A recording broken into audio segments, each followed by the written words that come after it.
right, strap yourselves in because we are going deep today. Yeah, deep. We're diving into a YouTube video this time. Oh, cool. It's called The Rapture Chronicles, Sarah's Journey Through Chaos and Faith.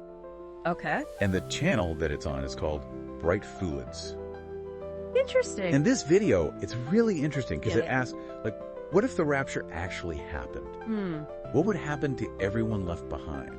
Yeah, I mean, What would society look like? the world would be totally different, wouldn't it? Completely different. Yeah. And so this video explores that question. I'm intrigued. It's more than just like, oh, is the rapture real or not? Right. It's more about like, okay, let's say it did happen. Okay, so How would people react?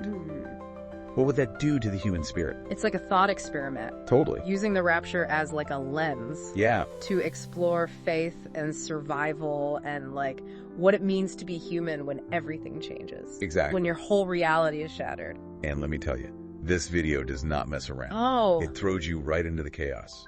so how does it start? It starts out totally normal. Like, kids are playing, people are at work, just an ordinary day. Okay, I see. And then suddenly, out of nowhere, What? this incredibly loud trumpet sound, Oh, wow. like, pierces the sky, and people start disappearing, Oh my gosh. like vanishing right in front of everyone. That's terrifying. Oh yeah, the video does not hold back on the panic and the terror. Especially for like the people who are left behind. Exactly, especially our main character, Sarah. Right. So it really makes you think, About what? like, what would that kind of trauma do to a person? Yeah, I mean, To see everyone around you just vanish. it's unimaginable. I mean, it's kind of like those historical accounts of like plagues or natural disasters. Right, where society just breaks down. But this is like on a global scale. It's global, yeah. Your friends, family, everyone Just- could just disappear. And so the video really It explores curse that. the psychological and social fallout. of something like that. I mean, I can't even imagine. Right. Yeah. It's like a worst case scenario. It's like a nightmare. And for Sarah, it's not just a thought experiment. No? She's actually living through it. She's Wow. trying to get to her kids at school Then rapture happens. when it happens. Oh my god. And she watches them get taken. I can't even imagine. The video really captures that raw grief, Yeah. the feeling of sudden, irreversible loss. I bet that's a tough scene to watch. It is. Yeah. It's very powerful. And then what happens? Well, things get pretty bleak. I can imagine. The world starts to fall apart. Like, how so? Abandoned cities, resources running out. People fighting over scraps. Yeah, like total societal collapse. Makes sense. I mean, it really makes you wonder, could our society actually survive something like this? It's a good question. I mean, I don't know. I don't know either. The video seems to suggest Yeah. that things would get really bad. So it's not a happy ending. Not exactly. Yeah. But it's Yeah. not all doom and gloom either. Okay. Because out of the chaos, That is a chaos. a new kind of order emerges. Oh, interesting. But it's a sinister kind of order. How so? This is where the Antichrist comes in. Oh, now things are getting really biblical. Yeah, So who is this Antichrist and what's his deal? he's this charismatic leader who promises to restore order. Oh, so he's like a savior figure. Kinda, yeah. He promises people security, Okay. access to resources. But there's going to be a catch, right? Oh, there's a huge catch. What is it? He introduces something called the Mark of the Beast. It's basically a pledge of allegiance to him, In his new world order. to his new world order, yeah. So it's like, And if you refuse to take the mark, you're out. you're persecuted. Wow, so it's like a twisted social contract. You get security and basic needs, but you have to give up Your freedom, your freedom, your beliefs. your soul, basically. That's heavy stuff. Yeah, and it creates this terrifying dilemma. Oh, I see it. Do you compromise your beliefs to survive? Or do you stay true to your faith and risk everything? That's a tough choice. I mean, what would you do? I honestly don't know. It's a question the video really forces you to confront. Right. And for the characters in the story, They don't have the luxury of just thinking about it. they have to make a choice. Yeah, they're living it. And Sarah, our main character, She's right in the middle of it. she's already lost so much. Yeah, her Her kid. faith is shaken. Right. Now she has to navigate this new reality, Where just staying alive is a challenge. and where every choice has these huge consequences. How does she even begin to cope with all of that? Well, at first, she's lost. She's wandering aimlessly. Just trying to survive. Yeah, consumed by grief and confusion. That's understandable. But Yeah. then she starts meeting other survivors. People who are going through the same thing. People who are clinging to hope. Oh, yeah. Through these So encounters, these encounters. something starts to change within Sarah. What do you mean? I love this part. Yeah. Because it shows how even in the darkest moment, When all hope seems lost, humans have this incredible capacity for resilience. it's like our true nature shines through. Exactly. So what happens to Sarah? Her faith starts to become a source of strength. For her and for others. Yeah, she realizes that even in the shattered world, Her belief can give her purpose. it's not about blind acceptance, though. Okay. She's questioning things, challenging assumptions. So it's like she's actively choosing to believe. Yeah, choosing to find meaning in the midst of chaos. That's powerful. And that choice that choice. leads her down a path that's very dangerous. How so? Well, because this wouldn't be a proper post-apocalyptic story without some terrifying creatures. Oh. Just when you think things can't get any worse, It gets worse. these monstrous sea creatures emerge from the ocean, No way. and they start attacking coastal cities. Sea monsters, really? Yep, sea monsters. So we're talking like biblical level threats here. Oh yeah, this is full-on apocalypse now. So what do these creatures represent? I think they embody the fear of the unknown. The unknown, yeah. Like the forces that are beyond human control. Right, like the rapture itself. Yeah, the rapture is this event that defies logic and reason. And these creatures tap into that same feeling. That feeling that the world has changed forever. It's unsettling. Very unsettling. So what does Sarah do? I mean, she's facing a collapsing society. Right. This tyrannical leader. The Antichrist. And now sea monsters. It's like a triple whammy. Does she just give up? I think so. You're right, she doesn't. She's finding strength in her faith, Yeah. and that strength leads her to a community A community of of other believers who are also trying to survive. who are hiding from the Antichrist. It's like a resistance movement. Yeah, and that's what we'll pick up next time. Oh man, I'm hooked. This is just the beginning of Sarah's journey. I can't wait to hear what happens next. Me neither. When we left off, Sarah had found this underground community right. Yeah, this group of believers hiding from the Antichrist's rule. But they're not just hiding, Oh, definitely not. They're figuring out how to fight back. which makes sense. Yeah, I mean, who would want to live under that kind of tyranny Especially when you're forced to choose between your basic needs. in your beliefs? Exactly. But like, how do you even resist a power like that? Yeah, he's got total control, right? He does. It's interesting how the video portrays this resistance, because it's not just about physical strength. You mean it's not like a typical action movie rebellion? Right, it's deeper than that. So what is it about then? It's about faith, it's about spiritual strength. Oh, I see where you're going with this. Remember Elijah? Elijah, yeah, the mysterious guy. He kept emphasizing that this was a spiritual battle. Right, it was like he was preparing them for a fight. That goes beyond just physical survival. It was like he was saying, this is a war for your soul. Exactly. And I love how Elijah had this deep knowledge of both. Yeah. Survival tactics and spiritual warfare. He was like a warrior monk or something. Right, and he taught them about the power of prayer Oh, yeah. and the importance of staying strong in their faith. And he also warned them about those demonic forces. Oh, right, the ones working with the Antichrist. Yeah, to persecute the believers. That adds a whole other layer to the story. It does, doesn't it? It's like they're fighting on two fronts. Against a real enemy and a spiritual one. That's terrifying. I know, it really makes you think. About what? Like, what would it take to survive in a world like that? What tools would you need? Yeah, and that's where the video introduces this really interesting contrast What kind of contrast? between faith and technology. Oh, interesting. So we have Elijah, who's all about spiritual preparedness. Inner strength, yeah. Right, but then there's Dylan, Dylan. Elijah's brother, you remember him? Oh, yeah, the tech whiz. Exactly, and he brings a whole different skill set to the table. So it's like prayer versus hacking. Kind of, yeah. I love that. It's like a modern day David and Goliath. But instead of a slingshot, David has a laptop. It's a brilliant juxtaposition. You have Elijah emphasizing faith and prayer. And then you have Dylan using tech to disrupt the enemy's systems And the video seems to suggest that both are essential.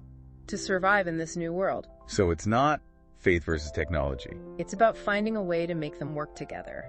That's so relevant to our own lives. It is, isn't it? We're constantly grappling with how tech impacts our beliefs. And our relationships and our understanding of the world. Exactly, and this story just takes it to an extreme. So tell me more about Dylan's plan. Well, he's focused on hacking into the robotic army. Oh wow, the ones the Antichrist uses to control everyone. Yeah, imagine if he could turn those robots against their creator. That would be insane. It'd be a game changer. It's risky though, right? Oh, incredibly risky. I mean, this is the Antichrist we're talking about. He probably has the best cybersecurity in the world. And what if he finds out what Dylan's doing? The stakes are unbelievably high. They really are. But the video also highlights the resilience of these people. How so? They're not just sitting around waiting to be rescued. They're fighting back. They're using their skills to resist. It's pretty inspiring. It is, in a way. So they've got faith, they've got tech skills, and they have a plan. What happens when they put it into action? Well, the Antichrist's forces attack the bunker again. I bet they're feeling pretty confident. They are. They have all the firepower. So what happens? Something amazing. What? As the battle begins, a group of robots break away. Wait, what? They turn on their own side. Are you serious? I'm totally serious. The robots switched sides. It's like they developed a conscience or something. Oh my gosh. That must have been a mind-blowing moment for everyone. Especially for those who believed in Dylan's plan. So those robots are fighting for the people they were built to control. It's a powerful image of hope. And defiance. Absolutely. But is it enough? Is it enough to win the battle? Yeah. I mean, Dylan did warn them about the instability. Of his control over the robots. Yeah. What if he loses control? Well, that's exactly what happens. Oh, yeah. In the middle of the fight, there's this huge explosion. What happened? One of the hacked robots self-destructs. Mm-hmm. Dylan loses his connection to the others. Oh no, so close. It's a devastating blow. They almost had it. They did, but it just wasn't meant to be. And what about Dylan? Is he okay? Yeah. He's not, as he tries to regain control. He pushes the system too far. And causes a fatal overload. So he sacrifices himself? And give the others a chance. Another devastating loss. I know. First Elijah, now Dylan. Sarah's been through so much. But she keeps fighting. She does. She keeps leading and inspiring hope. What happens to the resistance after this setback? Well, they managed to repel the attack. So they survived. But at a terrible cost. The bunker isn't safe anymore. And the Antichrist is still out there. It's like they took one step forward and 2 steps back. The video ends on a cliffhanger. With Sarah looking out at the ruins of the world. Knowing that the fight is far from over. It's a powerful image of resilience. It is. They've lost so much. But they refuse to give up. It makes you wonder what it takes to maintain that hope. In the face of such overwhelming odds. Yeah, it's a question we'll continue to explore. As we delve into the final part of Sarah's journey. I'm ready for part 3, are you? Let's do it. Sarah's journey has been pretty intense so far. Intense is an understatement. She's been through so much. I know, it's like loss, societal collapse. Sea monsters. Oh yeah, the sea monsters, can't forget those. But she's held on to her faith. Yeah, that's been her anchor through it all. And now she's leading this resistance. Against this, like, really oppressive regime. It's interesting how the video shows that evolution, you know? The evolution of the resistance. Yeah, like, it's not just about survival anymore. Right. It's become something more. Like what? It's about challenging the Antichrist's ideology. Like actively fighting back against his ideas. Yeah, and exposing his lies and manipulation. Oh, you mean like the whole mark of the beast thing? Exactly. How he made it seem like the only way to be safe and secure. It's scary how effective that kind of propaganda can be. Especially when people are desperate. They're looking for answers, for someone to trust. And he swoops in with these promises. And it's like, it happens in the real world too, doesn't it? It does. This idea of using fear and misinformation to control people. It makes you think about how we figure out what's true. Yeah, like in our own lives. How do we know what to believe? It's not always easy. Especially with so much information out there. But Sarah and her group. They're starting to see through the lies. Yeah, they're not just fighting for their own lives anymore. It's bigger than that. They're fighting for everyone who's been fooled. By the Antichrist's promises. It's like they're trying to wake people up. To show them the truth. And that's where Sarah's leadership is so important. She's become like a symbol of hope. Yeah, a voice of reason in this crazy world. She's like a classic hero. Standing up to tyranny. Inspiring others to fight for what's right. Even when it seems impossible. It's a story that's been told over and over again. Throughout history. It's like this universal desire for freedom. The right to choose your own path. Even when the consequences are scary. It makes you wonder what you would do. In that situation. Would you have the courage to resist? To risk everything for your beliefs? Those are the kinds of questions this video makes you ask. It's not just a story. It's a challenge. to look at our own values. Our own capacity for courage and compassion. And one thing I found really interesting Yeah. is how the video uses light and darkness. Oh yeah, to symbolize the struggle. The Antichrist world is shrouded in shadow. It's like literally and metaphorically dark. Yeah, representing ignorance and fear. But even in that darkness, There are these glimpses of light, like those little acts of kindness, elements of courage. the unwavering faith of the resistance. Those are the things that keep them going. Yeah, they fuel the hope. It's like even when everything seems lost, There's little sparks of light. they remind us that it's not over yet. So how does it end? Sarah's journey, you mean? Does she defeat the Antichrist? Does she bring back the light? Well, the video doesn't give us a clear answer, It kind of leaves us hanging, but we see them continuing to fight. inspiring others to join them. It's like that saying, Which one? it's always darkest before the dawn. Ah, yeah, I get it. The video doesn't tell us if dawn will come. But it does tell us that the fight is worth it, That standing up for what you believe in is important, even when it's hard. even when it seems impossible. So it's a message of hope Yeah, a message of resilience. and a reminder that even in the darkest times, We can choose to fight for the light. well said. This deep dive has been a wild ride. It has. We started out talking about a fictional post-rapture world, And we ended up exploring some really deep ideas. about human nature, faith, and hope, It's amazing how a story like this can make us think. about the world around us. And about ourselves. So, to everyone listening, Thanks for joining us on this journey. we hope it's given you something to think about And maybe even inspired you to find those little sparks of light. in your own lives. Until next time. Stay curious. Fight the fear, break the chains, in the sun and in the rains. Heaven is my home, no doubt remains. Fight the fear, break the chains.